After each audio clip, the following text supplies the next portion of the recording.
Hola, buenos días. Vamos a hacer un pequeño vídeo intentando dar las ideas fundamentales del tema 3 para que lo tengáis ahí y podáis repasarlo en casa. Bueno, el tema comienza con el estudio de la tabla periódica. La tabla periódica recoge todos los elementos que se han ido conociendo a lo largo de los últimos, digamos, 250 años. Actualmente se conocen alrededor de unos 120 elementos. Hoy sabemos que dentro de esos elementos que están formadas por partículas que llamamos átomos, ¿eh? Pues dentro de esos elementos, de esos átomos, de los elementos, pues hay unas partículas más pequeñas, protones, neutrones, electrones, pero eso en este caso no nos interesa. Inicialmente se pensó que los elementos eran las sustancias más sencillas que existen, ¿eh? Y actualmente pues la definición puede seguir valiendo. En todo caso, fijaos que esta tabla periódica la tenéis en Aules, que dentro de esta estructura que tenemos aquí, tenemos una serie de columnas, que son 18 por aquí, y luego otras 14 un poquito más raras, ¿vale?, por así decir, por aquí abajo, pero bueno, centremos en estas 18 que tenéis aquí, ¿vale? Esas 18 columnas reciben el nombre de familias y básicamente recogen elementos con propiedades similares. Bueno, exceptuando el hidrógeno, que sería un poco una excepción prácticamente a todo. Aquí tenéis la familia de los metales alcalinos: litio, sodio, potasio, rubidio, cesio, francio. Aquí tenéis otra familia importante: metales alcalinotérreos: berilio, magnesio, calcio, estroncio, bario, radio. No todas las columnas tienen nombre, pero bueno, os doy algunas. Esta, por ejemplo, también interesante: familia de los no metales, en este caso los halógenos, está dentro del grupo de los no metales, pero sería la familia de los halógenos: flúor, cloro, bromo, yodo. Y súper importante, la familia de los gases nobles, ya veremos por qué: helio, neón, argón, criptón, xenón y radón, ¿vale? Aquí tenéis, por tanto, un poco de lo que nos habla el primer párrafo: familia, que sería una columna vertical con elementos de propiedades similares, y periodos, de los cuales tenemos 7, 1, 2, 3, 4, 5, 6 y 7 periodos en la tabla periódica, que recogen elementos cuyas propiedades van cambiando poco a poco, van cambiando, pero claro, como hay tantos elementos en un periodo, de las propiedades del primer elemento con el que partimos, por ejemplo, en el tercer periodo el sodio, al último, que sería el argón, o de los últimos, como por ejemplo el cloro, pues son propiedades totalmente diferentes, ¿eh? Por lo tanto, en un periodo las propiedades sí que van variando, de manera que al final, y como resumen de periodo, de las propiedades de los elementos que inician el periodo a los que lo acaban, hay una diferencia brutal, de propiedades, ¿de acuerdo? Bien, eso sería un poco el hueco número 1, ¿vale? Otro concepto importante dentro de la tabla periódica es el concepto de electronegatividad, puesto que dentro de la química es fundamental entender que cuando dos elementos se van a unir, lo hacen a través de los electrones, que son las partículas que están, digamos, en la parte externa de los átomos. Por lo tanto, ese juego de ganar o perder electrones por parte de un átomo es fundamental para saber si se va a unir con otros elementos o no. De esa manera surge el concepto de electronegatividad, que es la tendencia de los átomos a ganar o perder electrones. De manera genérica, tenemos en la parte izquierda de la tabla periódica los elementos que tienen una electronegatividad baja, es decir, poca tendencia a ganar electrones. Y en la parte derecha, ¿vale?, los elementos que tienen una tendencia elevada a ganar electrones, o dicho de otra manera, una electronegatividad alta, siempre teniendo en cuenta que la familia de los gases nobles no entra dentro de esta regla. O sea que estos básicamente no tienen tendencia ni a ganar ni a perder electrones, ¿de acuerdo? Bien, eso sería, digamos, el hueco número 2.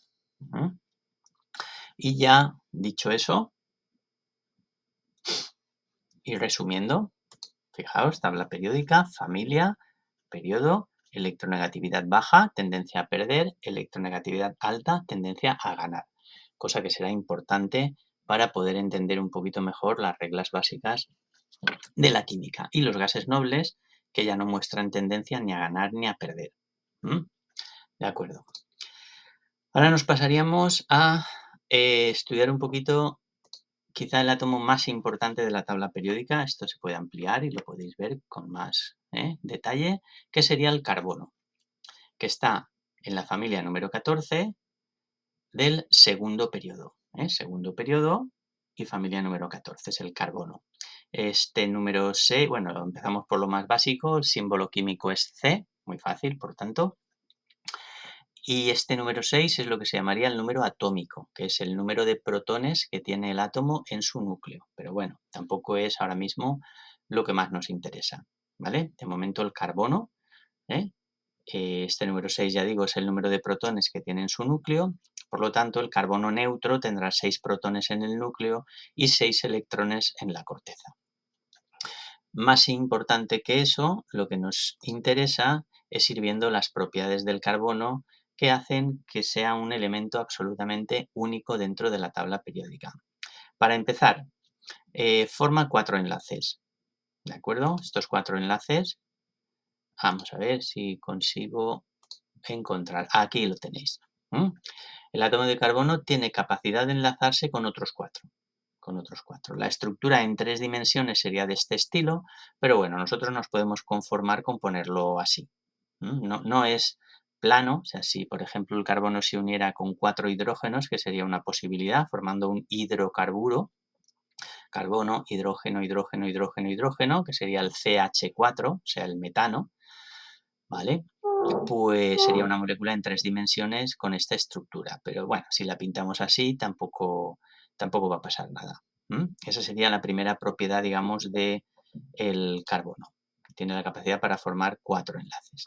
Otra propiedad muy importante es que tiene la capacidad de, vamos a ver si la encuentro aquí, esta ya la puedo quitar, de formar cadenas muy largas. Aquí hemos puesto una cadena de un átomo, de una molécula, perdón, que es el butano, formada por 4 átomos de carbono unidos entre sí por enlaces simples porque solo hay una rayita, y luego con los hidrógenos que corresponde para, fijaos que el carbono siempre ha de formar 4 enlaces, 1, 2, 3 y 4, 1, 2, 3 y 4, 1, 2, 3 y 4, 1, 2, 3 y 4. Por lo tanto, la fórmula de este compuesto, bastante importante en química, que sería C4H10, corresponde con el butano.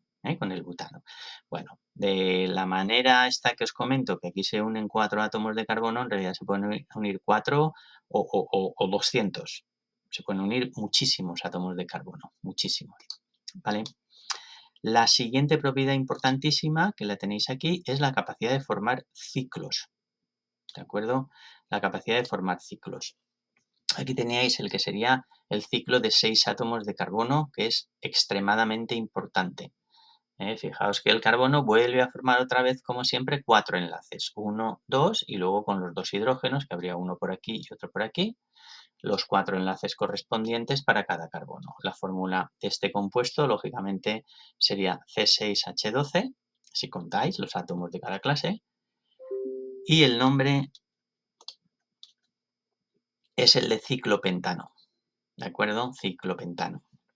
Bueno, pues este tipo de estructuras cíclicas nos aparecen en un montón de compuestos súper importantes en todos los medicamentos, en todas las drogas. Bueno, es una burrada la cantidad de compuestos químicos que puede haber en los cuales nos aparecen estructuras similares a esta. ¿Vale? Por último, la otra característica fundamental del átomo de carbono es que forma 4 enlaces, por supuesto, pueden ser los 4 simples, pero también puede formar un enlace más fuerte, un enlace doble. En ese caso cuenta como 2 simples, 1, 2, 3 y 4, 1, 2, 3 y 4. O puede formar un enlace triple. Aquí en este dibujo no me había dado cuenta, evidentemente hay un error, porque fijaos que 1, a ver si lo encontráis el error, dejo un momento para que penséis, No hay que fiarse de todo lo que uno saca de internet, como podéis ver, pero fijaos que le han puesto 1, 2, 3, correcto, y este 4, y este también 1, 2, 3 y este 4, pero estas dos rayas de aquí evidentemente sobran porque le han puesto 5 enlaces al carbono, lo cual es imposible. ¿Ok? O sea que esas dos rayas irían fuera. Bueno, como veis, y lo que nos importa, las posibilidades del átomo de carbono son impresionantes, ¿vale? Y ahora ya pasaríamos a hablar de los compuestos químicos, ¿de acuerdo? Compuesto químico, cuando dos elementos se unen, es decir, los átomos que lo componen se unen, los átomos de los elementos, o sea, cuando dos elementos se unen, forman compuestos químicos. Estos compuestos químicos pueden formar moléculas, como en el caso del agua, con una propiedad muy especial, en este caso, y en otras moléculas también aparece, que se conoce como polaridad, o pueden ser también redes tridimensionales. Vamos a ver un ejemplo de cada que yo no había aún buscado. Entonces, veamos, lo busco ahora, molécula de agua,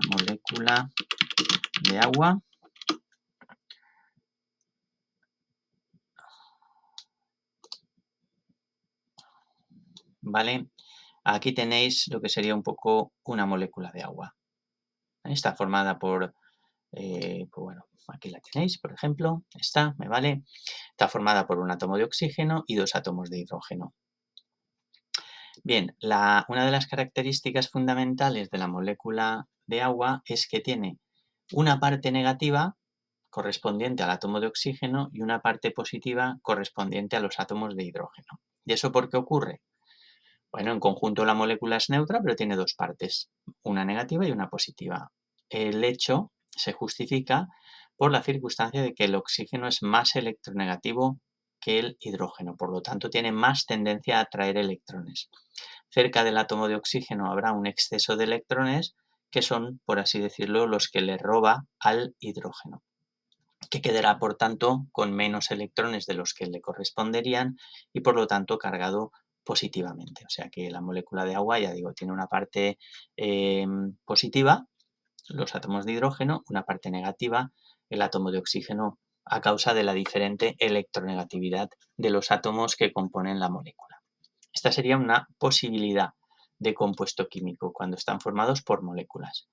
El tema de la polaridad no se produce solo para la molécula de agua, sino en muchas otras moléculas. Veamos la otra opción.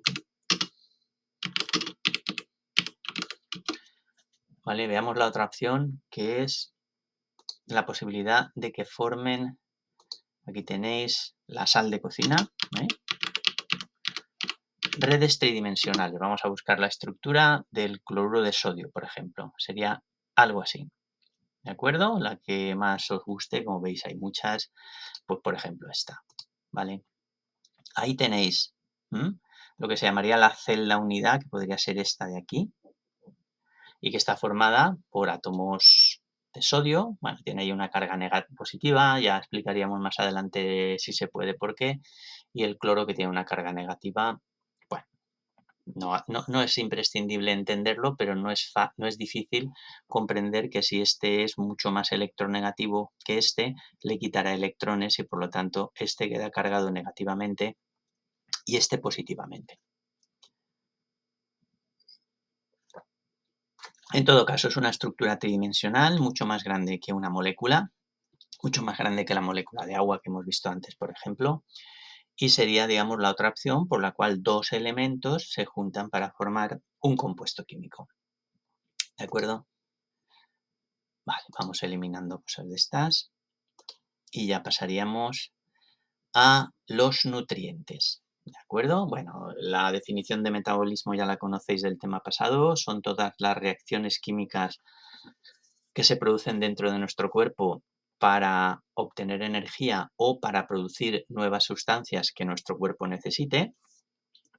Y dos de los conceptos claves son concepto de nutriente y concepto de alimento. Nutriente es un grupo de compuestos químicos con propiedades similares que son necesarios para que un ser vivo viva. ¿vale? Esos grupos de compuestos, pues yo creo que ya más o menos os suenan, son los hidratos de carbono, las proteínas, los lípidos o grasas, las vitaminas, el agua, las sales minerales, la fibra, ¿vale? En función de que necesitemos una gran cantidad, se llamaría macronutriente, y si necesitamos cantidades muy pequeñas, como por ejemplo el caso de las vitaminas, le llamaríamos micronutrientes. Empezamos por los más importantes, o unos de los más importantes, que son los hidratos de carbono. Están formados por tres elementos: carbono, hidrógeno y oxígeno, y se pueden distinguir en azúcares simples, complejos y más complejos, por así decirlo. ¿De acuerdo? Bien, todo responde a la cantidad de estructuras de este tipo que se unan. Si solamente se une una estructura de este tipo de ciclo, que ya hemos dicho que tiene mucha facilidad para formarlo el carbono, pues si solamente está formada la sustancia por unidades de este estilo, se llamaría monosacárido. Aquí tenéis el monosacárido más importante, que es la glucosa. Y aquí tenéis otro ejemplo de monosacárido, que sería la fructosa. Esta es fundamental, porque es básica en la respiración celular, como luego pongo aquí abajo, y bueno, pues es menos importante, pero también muy importante. Aquí yo lo he dibujado a mano. Si quisierais un dibujito más bonito, pues mirad aquí. Aquí tenéis la unión de una glucosa con una fructosa, que daría lugar a un disacárido, la sacarosa. Me he adelantado un poco, pero bueno, no pasa nada. ¿Vale? Vamos por orden. Aquí tenéis la glucosa separada de la fructosa. Son dos sustancias diferentes que se pueden comprar las dos en las tiendas, tanto la glucosa como la fructosa. Bien, la glucosa, aquí tenéis un esquema muy, muy, muy interesante, porque la glucosa es la responsable de lo que llamamos respiración celular. Se junta o reacciona con el oxígeno para formar CO2, agua y energía, que es la que utilizamos para vivir. Y básicamente el esquema de funcionamiento de nuestro cuerpo vendría a ser una cosa así. En los pulmones nosotros respiramos, cogemos oxígeno, se lo pasamos a la sangre. La sangre pasa de los pulmones al corazón, el corazón bombea esa sangre rica en oxígeno hasta los capilares descargan el oxígeno en las células, recogen el CO2 que se ha producido en la respiración celular y se llevan esa sangre cargada de CO2 otra vez hasta el corazón, que la devuelve a los pulmones para que se produzca la eliminación del CO2, coger otra vez oxígeno y volver a repetir el ciclo.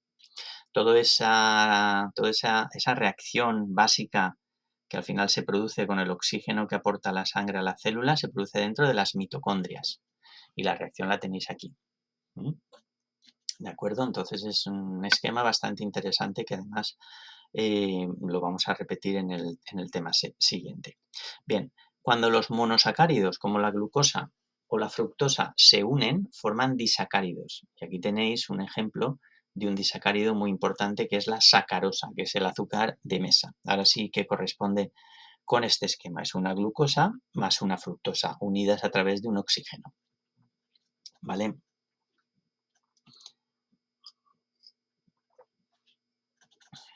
De acuerdo.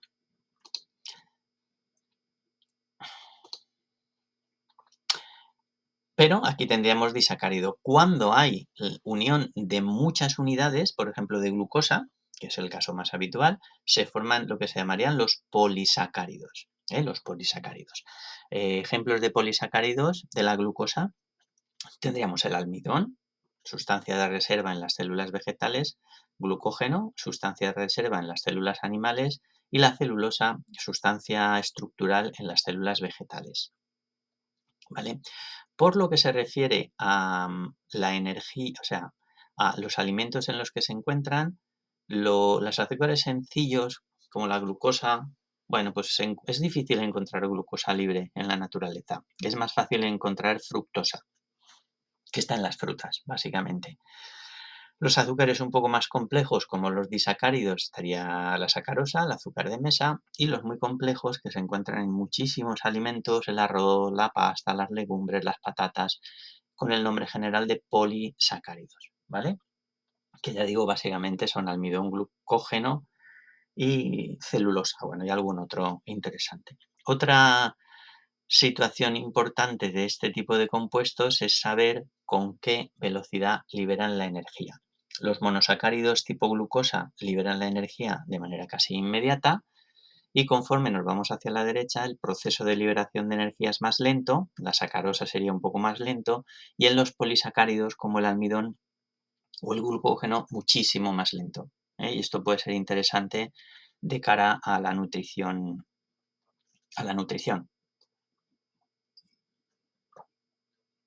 Puesto que en general es más conveniente que la liberación de energía sea lenta que sea rápida.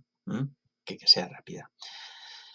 Bien, en general es conveniente que alrededor de un 50-55% de las calorías de una dieta sean aportadas por hidratos de carbono, ¿de acuerdo? Que es un poco lo que comenta aquí. Siguiente grupo de compuestos serían las grasas o lípidos.